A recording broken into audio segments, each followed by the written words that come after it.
Всем привет! С вами Юлия Маркс, и в этом видео мы спросим у карт Таро и у метафорических карт совет, как выйти из сложившейся ситуации.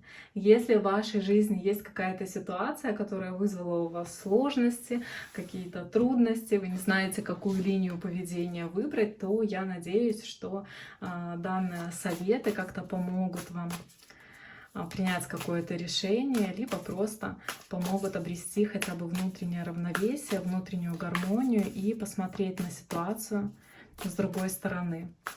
Подумайте сейчас о ситуации, которая вас беспокоит, и выберите один из трех вариантов. Первый вариант, второй вариант и третий вариант. И теперь еще советы предупреждения для каждого из вариантов. Советы предупреждения для первого варианта. Советы предупреждения для второго варианта. И советы предупреждения для третьего варианта. Пока вы делаете выбор, я хочу вам сказать, что абсолютно из любой сложной, какой-то неясной ситуации у нас всегда имеется несколько вариантов выхода. Очень важно верить в свои силы, очень важно верить вообще в себя и помнить, что в вашей жизни есть как минимум один человек, который всегда придет к вам на помощь.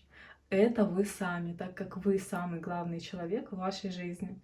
И только вы знаете, что для вас хорошо, а что нет. Так, ну что ж, надеюсь, вы свой выбор сделали. Давайте теперь посмотрим. Первый вариант. Девятка мечей.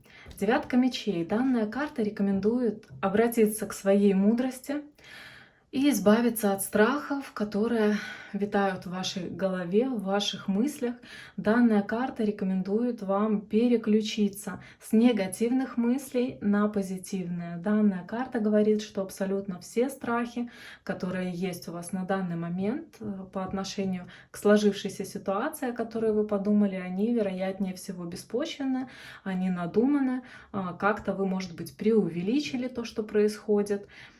Вот, и сами себя мучаете своими же мыслями, загоняете в какие-то рамки, и, может быть, даже и бессонница быть. Вот, поэтому данная карта рекомендует думать позитивно и избавиться от тех страхов, которые у вас есть на данный момент в ваших мыслях.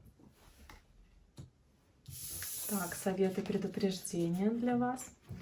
Совет. Живите легко, доверьтесь потоку. И предупреждение, где-то трава всегда будет зеленее.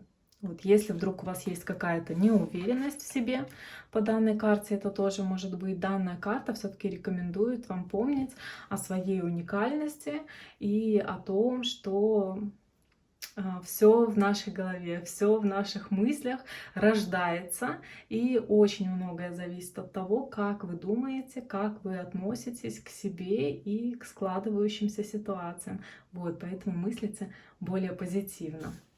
Так, далее, второй вариант. Десятка чаш.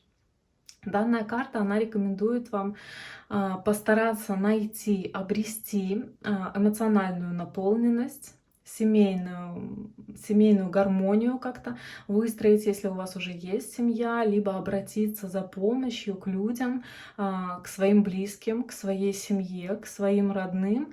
И вот данная карта, она рекомендует все-таки поискать поддержку в своей семье. Если как-то сложившаяся ситуация связана с семейными вопросами, именно вот какая-то сложная, да, ситуация, непростая, то данная карта рекомендует попытаться обрести гармонию, попытаться обрести эмоциональное спокойствие и действовать во благо себя и во благо своей семьи.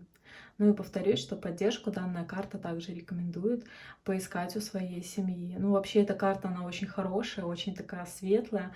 Вот, поэтому обратите внимание на то счастье, которое у вас уже есть на данный момент.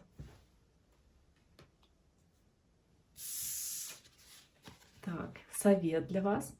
Помните о своей исключительности и будьте великодушны к другим.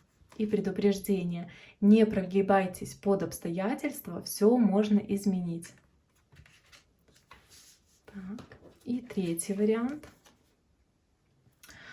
Колесница. Данная карта рекомендует вам управлять своей жизнью, управляя своими чувствами и своими эмоциями. Как мы видим, колесничий, он не держит никаких поводов, вожжей или вожей, как правильно говорится. Лошади едут сами, и лошади — это его мысли, его чувства, его эмоции. И вот, научившись управлять собой, своим внутренним миром, научившись управлять своими мыслями, данный человек управляет своей жизнью, и он едет туда по направлению к своей цели, куда он хочет ехать. Поэтому вот данная карта, она рекомендует, во-первых, действовать, двигаться, ну и в первую очередь, конечно же, управлять собой. А управление собой — это управление своими мыслями, так как именно от мыслей зависит то, как мы будем действовать. Так, совет для вас. Примите бескомпромиссное, разумное решение. И предупреждение: всему свое время. Я надеюсь, что данный совет, как выйти из сложившейся ситуации, которую вы получили, как-то вам поможет. Я призываю вас еще раз верить в свои силы. Если вам понравится такой формат видео, то обязательно оставляйте комментарии. Я буду записывать еще такие видео. И желаю вам всего-всего доброго.